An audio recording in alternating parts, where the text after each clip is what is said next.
the harbingers of the late spring. It's when I always look forward to the summertime. I'm more of a summer person than a winter person. Again, we've pre-filled the pot here. Lovely bulbs, nice and firm. As you can see, they're quite different in appearance to a daffodil bulb. They have a corm-like appearance to them. They have a nice base to them. Again, it's that base part that's the key to it. They've got a nice skin around the top. Doesn't matter if that skin comes off. But with tulips, again, that shoot that's coming through the top already has the embryo flower in it. So it's important that you don't damage that when you're planting them. Again, you're looking for firm bulbs.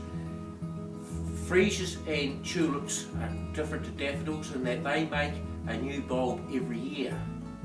So that means that the potting mix you put them in, it's got to be good enough to sustain them. If you want to keep the bulbs for next year, it's got to have enough food in them so that they grow well, produce a good flower, and then make a nice bulb for next year, or the case may be.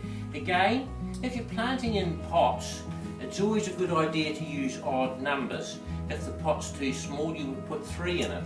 If it's a bit larger, you put 5 in it.